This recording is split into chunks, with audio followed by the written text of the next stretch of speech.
Friends welcome to my YouTube channel. Friends पिछले कुछ समय से दिल्ली में बिल्डिंग कोलैप्स होने की घटनाएं लगातार देखने में आ रही है। अभी लास्ट मंथ ही भजनपुरा में एक 4 मंजिल की बिल्डिंग गिर गई थी, यानी एक मकान गिर गया था। उससे पहले सत्य निकेतन में एक मकान गिरा था, उससे पहले एक वहाँ पे शास्त्री नगर में एक मकान गिरा था। तो इस तरह से पिछले कुछ समय से जो बिल्डिंग कोलैप्स होने की घटनाएं लगातार देखने में आ रही है। फ्रेंड्स बिल्डिंग गिरने से जान और माल दोनों का नुकसान होता है। दिल्ली में जो बिल्डिंग गिरती है या जो भी मकान गिरता है, उसका गिरने का जो सबसे बड़ा रीज़न होता है वह है ओल्ड कंस्ट्रक्शन। ऐसा नहीं है कि उसके अलावा कोई और रीज़न नहीं हो सकता, लेकिन जो मेन रीज़न होता है वो होता है ओल्ड कंस्ट्रक्शन। आज भी आपको दिल्ली में 50 साल, 60 साल, 70, 80 साल पुराने मकान आपको देखने को मिल जाएंगे। आप पुरानी दिल्ली चले जाइए, चांदनी चौक चले जाइए, सदर बाज़ार में भी आपको मिल जाएंगे। इवन पहाड़गंज में भी आपको 60-60, 70-70 साल पुराने मकान देखने को मिलेंगे और उनकी कंडीशन काफ़ी ख़राब हो चुकी है और वो डेंजरस स्थिति में पहुंच गए हैं। यानी उनकी कंडीशन जो है डेंजरस हो गई है, कभी भी गिर सकते हैं। इसके अलावा 15-20 साल पुराने मकान भी प्रॉपर मेंटेनेंस ना होने के कारण अपनी जर्जर हालत में पहुंच चुके हैं, डेंजरस कंडीशन में पहुंच चुके हैं। फ्रेंड्स दिल्ली में बिल्डिंग कोलैप्स होने के जो इंसिडेंट लगातार आ रहे हैं, उसको मिनिमाइज करने के लिए एमसीडी अब घर घर जाके उस घर की स्ट्रेंथ चेक करेगी। जी हाँ फ्रेंड्स, एमसीडी के ऑफिशियल हर घर जाएंगे और उस घर की स्ट्रेंथ चेक करेंगे कि वो मकान जो है डेंजर स्थिति में है तो नहीं है, कहीं मकान झुका तो नहीं हुआ है, कहीं ऐसा तो नहीं है कि उसका आगे का छज्जा लटका हुआ है, चाहे किसी भी तरह की और मतलब कंडीशन जो इसमें कि जान और माल दोनों का नुकसान होने की आशंका बनी रहे, इस टाइप की बिल्डिंग को एमसीडी के ऑफिशियल जाके चेक करेंगे। यदि एमसीडी के ऑफिशियल को ऐसा लगता है कि आपकी बिल्डिंग जो है डेंजरस कंडीशन में है, यानी कि उसकी कंडीशन ठीक नहीं है और वह रिपेयरेबल है, यानी उसकी मरम्मत की जा सकती है, तो उसके रिपेयर कराने के लिए बोलेंगे। आपको रिपेयर कराने के लिए बोला जाएगा। उसके रिगार्डिंग आपको नोटिस भी दिया जा सकता है कि हाँ भाई 30 दिन के अंदर अंदर इसको रिपेयर करा लीजिए, 45 दिन के अंदर अंदर इसको रिपेयर करा लीजिए। अदरवाइज यदि आपका मकान या फिर आपकी बिल्डिंग या आपका घर रिपेयरेबल नहीं है, यानी कि मरम्मत के योग्य नहीं है, उसमें मरम्मत की ही नहीं जा सकती। मान लीजिए किसी घर ऐसे झुका हुआ है, इंक्लाइन हुआ पड़ा है, झुक गया है, तो भाई वो रिपेयर तो हो नहीं सकता ना। तो ऐसी स्थिति में यदि एमसीडी के ऑफिशियल को लगता है कि यह मकान या यह पर्टिकुलर बिल्डिंग जो है डेंजरस स्थिति में है, मतलब डेंजरस कंडीशन में है, तो उस बिल्डिंग को डेमोलिश किया जाएगा, उस बिल्डिंग को गिरा दिया जाएगा। जी हाँ फ्रेंड्स, यदि आपका घर या आपका मकान डेंजरस कंडीशन में है और एमसीडी के ऑफिशियल को लगता है कि ये रिपेयर किया जा सकता है, तो आपको रिपेयर कराने के लिए बोला जाएगा। और यदि एमसीडी के ऑफिशियल को ऐसा लगता है कि ये बिल्डिंग जो है खतरनाक है और कभी भी गिर सकती है, तो उसको तोड़ने में तनिक भी देरी नहीं की जाएगी, उसको तोड़ दिया जाएगा। जो लोग अनऑथराइज कॉलोनी में रहते हैं, अगर उनके दिमाग में यह है कि अनऑथराइज कॉलोनी में किसी भी तरह की कोई कार्रवाई नहीं की जाएगी, तो वह यहाँ पे गलत सोच रहे हैं। सबसे ज़्यादा दिक्कत अनऑथराइज कॉलोनी में ही होती है। लोगों के मकान जो है काफ़ी पुराने हो गए, 20 साल 25 साल पुराने लोगों के मकान के आगे के छज्जे निकाल देते हैं लोग। वो छज्जे काफ़ी मतलब डेंजरस स्थिति में पहुँच जाते हैं। तो अनऑथराइज कॉलोनी वालों का भी स्पेशल वहाँ पे उसको देखा जाएगा। ऐसा नहीं है कि ऑथराइज कॉलोनी में ही एमसीडी के जो ऑफिशियल है जाएंगे और वहाँ पे विजिट करेंगे और वहाँ पे मतलब घरों की स्ट्रेंथ चेक करेंगे। अनऑथराइज कॉलोनी में भी देखा जाएगा कि कौन से मकान डेंजरस स्थिति में है, उनको भी तोड़ने की प्रक्रिया पूरी की जा सकती है। इसके रिगार्डिंग एमसीडी ने एक सर्कुलर इशू कर दिया है। जी हाँ फ्रेंड्स, एमसीडी ने सर्कुलर इशू कर दिया। आइए फ्रेंड्स चलते हैं, देखते हैं उस सर्कुलर को क्या लिखा है उसमें, उसको समझते हैं और जानते हैं कि उसमें मकान कौन से मकानों को तोड़ा जाएगा, कौन से मकानों को छोड़ा जाएगा, क्या मतलब उसकी क्या टर्म्स एंड कंडीशन रहेगी, सारी चीज़ें वहाँ पे लिखी हुई है। चलिए फ्रेंड्स देखते हैं। फ्रेंड्स जैसा कि आप देख सकते हैं, एमसीडी का सर्कुलर है जो कि 6 अप्रैल 2023 को पब्लिश हुआ था, यानी कि रिलीज़ हुआ था। और इस सर्कुलर का सब्जेक्ट है प्री मानसून मेजर्स। आइए फ्रेंड्स देखते हैं सर्कुलर में क्या है।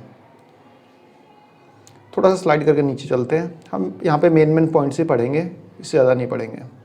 अब देख सकते हैं यहाँ पे सर्वे of dangerous building houses. Point number 1 पढ़ते हैं।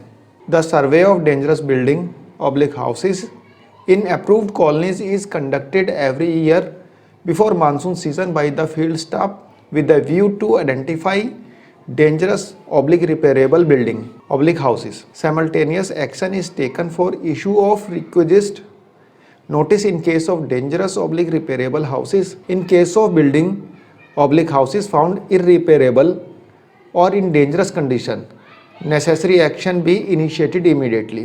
इसमें ये सीधा सीधा बोला गया कि हर साल मतलब मानसून सीजन में जो भी अप्रूव्ड कॉलोनीज होती है उनमें जो फील्ड स्टाफ होते हैं एमसीडी के, और जाके देखते हैं कि कोई बिल्डिंग डेंजरस कंडीशन में तो नहीं है, और यदि डेंजरस कंडीशन में है तो रिपेयरेबल है या नहीं। यदि रिपेयरेबल है तो एक नोटिस दे दिया जाता है कि हाँ भाई इसको रिपेयर करा लो, इस टाइप से मतलब यहाँ पे दिया गया है। बाकी आप पढ़ सकते हैं इसको डिटेल में। सेकंड पॉइंट पढ़ते हैं।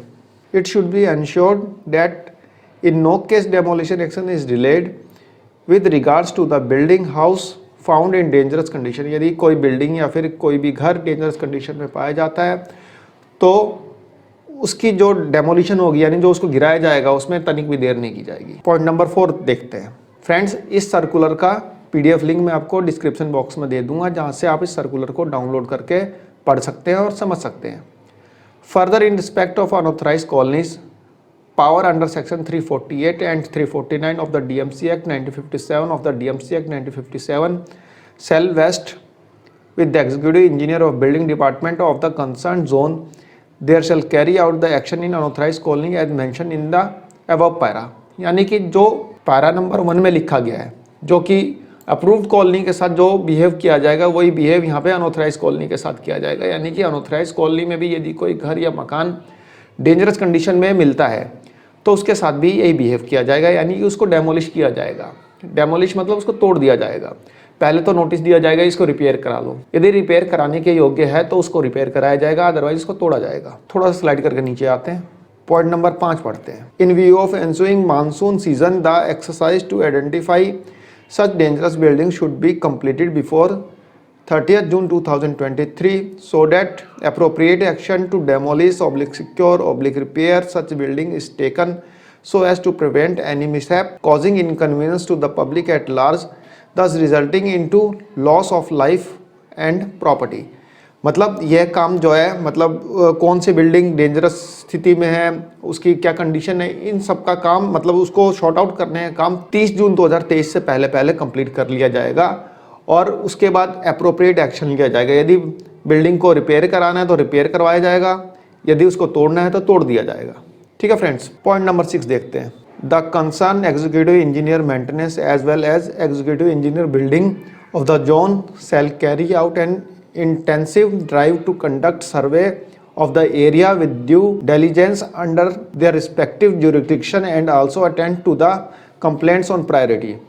जो मेंटेनेंस डिपार्टमेंट के जो मतलब सिविल में मेंटेनेंस डिपार्टमेंट के जो एग्जीक्यूटिव इंजीनियर होंगे बिल्डिंग और मेंटेनेंस वाले, ये अपने अपने जोन में इस टाइप की ड्राइव जो है कंडक्ट करेंगे, सर्वे करेंगे बेसिकली, और उन प्रॉपर्टीज़ को शॉर्ट आउट करेंगे जो कि डेंजरस कंडीशन में है। सीधी सी बात यह है। एक बार लास्ट पॉइंट भी पढ़ लेते हैं क्या इसमें दिया हुआ है। A weekly progress report from Friday to Thursday of the house to house survey should invariable be submitted to the zonal एससीज बाई एवरी फ्राइडे। मतलब वीकली जो प्रोग्रेस रिपोर्ट, मतलब पूरे हफ्ते में उन्होंने कितना कितना घरों में सर्वे किया, किस किस घर में गया, उसकी पूरी रिपोर्ट बनाएंगे वो लोग फ्राइडे से लेके थर्सडे तक। ठीक है फ्रेंड्स, और हर फ्राइडे को उसको अपने जोनल ऑफिस में सबमिट करेंगे।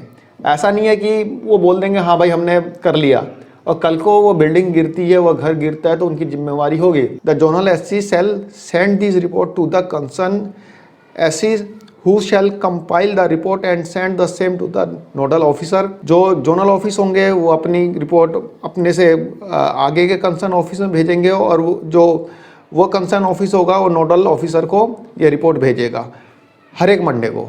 उसको हार्ड कॉपी में भेजेगा और ईमेल से भी भेजेगा। The survey of dangerous building shall be completed before onset of monsoon season. और ये जो सभी डेंजरस बिल्डिंग है, यानी जो मकान अपनी अच्छी कंडीशन में नहीं है, वेल कंडीशन में नहीं है, उन सब का सर्वे जो है मानसून से पहले ख़त्म कर दिया जाएगा। जैसे कि 30 जून की डेडलाइन दी हुई है, 30 जून तक इन मकानों का सर्वे कंप्लीट कर लिया जाएगा और उसकी रिपोर्ट फाइनली भेज दी जाएगी। उसके बाद मतलब ये डिसाइड किया जाएगा कि किन मकानों को तोड़ना है, किन मकानों का रिपेयरिंग करवाना है। तो फ्रेंड्स देखते हैं क्या होता है, किस टाइप से मतलब कितनी ईमानदारी से काम होता है और कितने मतलब ट्रांसपेरेंसी से काम होता है। ऐसा नहीं है कि पता चले कि किसी के मकान में थोड़ा सा कुछ दिक्कत आ रही है, हल्का सा मतलब दरार आई है, उसी को बोले कि भाई ये मकान तोड़ा जाएगा और पैसे की डिमांड करने लग जाए।